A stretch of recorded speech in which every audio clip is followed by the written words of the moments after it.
बोल विक्रम. एक महत्वाची बातमी द्यायची. महत्वाची? हा बोल ना. आम्ही घर सोडलं. काय? पण विक्रम अरे हे बघ, आज पहिल्यांदा आम्हाला स्वतःला आजमावण्याची संधी मिळते आणि त्यासाठी खरं तर तुझ्या दादूंचे आभार मानायला हवे. विक्रम आय एम सॉरी. हे सगळं माझ्यामुळे होत आहे ना. तू वेडी आहेस का देवयानी? अगं ही आमच्या नवीन आयुष्याची सुरुवात आहे. तू काळजी करू नकोस. आम्ही तुला वेळोवेळी फोन करत जाऊ. चल आम्ही आता फोन ठेवतो. या घराचं भवितव्य काय तेच आम्हाला कळेनसं झालंय. आधी नीलराजे गेले आणि आता आदित्यराजेही गेले. आमच्या या घराला कुणाची तरी दृष्ट लागली. आई, विक्रमने दादूंना दिलेला शब्द पाळण्यासाठी त्यांनी त्याचं घर सोडलंय. काय? हो, आता तो दादूंच्या सगळ्या अटी पूर्ण करणार आहे.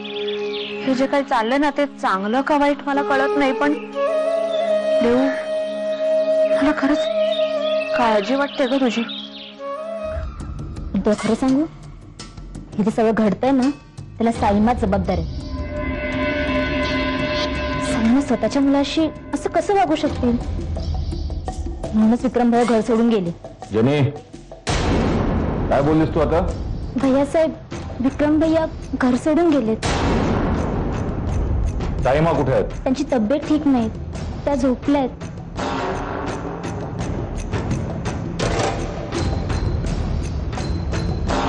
जनी, तू बघ, भैयासाहेब विक्रम भाईना घरी घेऊनच येतील. मग तसं पूर्वीसारखं होईल. आम्हाला नाही होत हे सगळं सहन होत. साईमा हे अचानक कसं काय घडलं? या सगळ्यांना ना ते जीवित देशमुख जबाबदार आहेत. अहो, त्या म्हातारड्याने आदित्य राजांसमोर एक अट ठेवली की तुम्ही राज शिर्के ह्या नावाचा आधार न घेता स्वतःला सिद्ध करून दाखवा. आणि आमच्या या मूर्ख मुलानं ती अट मान्य केली. काय गरज होती त्या मूर्ख मुलीसाठी असा निर्णय घेण्याची? आदित्यराजे, कुठे आहात तुम्ही? आम्ही टपरीवरती चहा पितोय भैया साहेब. काय वेडेपणात चाललाय? ताबडतोब घरी निघून या. आम्हाला तुमच्याशी महत्वाचं बोलायचंय. येणार ना भैया साहेब? आम्ही आपल्या घरी नक्की परत येणार, पण आमचं ध्येय पूर्ण झाल्यावर. तोपर्यंत नाही. कुठल्या ध्येयाबाबत बोलताय तुम्ही? देवयानीशी लग्न करण्याचंच ध्येय ना? त्या म्हाताऱ्याने तुम्हाला सांगितलं आणि तुम्ही मान्य केलं? तुमचा हेतू साध्य होईपर्यंत या घरचे दरवाजे तुमच्यासाठी कायमचे बंद झालेले असतील तेव्हा हे तुम्ही नाही ठरवायचं भैया साहेब. आम्ही आमच्या मर्जीने घरातनं बाहेर पडलोय. आम्ही आमच्या मर्जीनेच घरी परत येऊ आणि आम्हाला अडवायचा अधिकार तुम्हाला नाही. विक्रम, तू घर सोडणारेस पण आता कुठे जाणार आहेस? काय करणार आहेस? विक्रम आता इथे राहणार आहे आमच्या बरोबर. नाही भैया, एकदा आव्हान स्वीकारायचं ते पूर्णपणे स्वीकारायचं, नाही तर अजिबात स्वीकारायचं नाही, या मताचे आम्ही. आता असंही आम्ही घरातनं बाहेर पडलोय.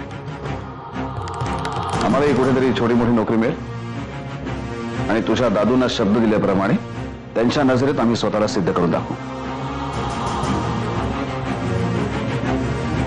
विक्रम, देवयानी, आम्ही हे सगळं तुझ्या दादूंच्या नजरेत आमचं अस्तित्व सिद्ध करण्यासाठीच करतोय.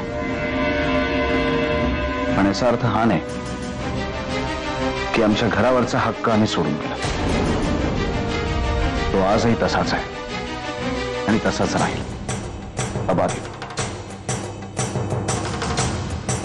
उलट तुम्हा दोघींनाही आपल्या घरात हक्क मिळवून द्यायची जबाबदारी आमची आणि हा शब्द आहे आमचा.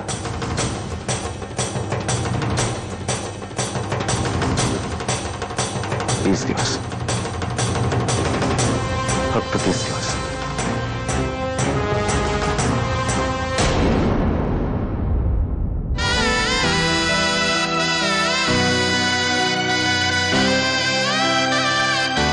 त्यानंतर तू राजेश शेळकेंची कुलवधू होशील.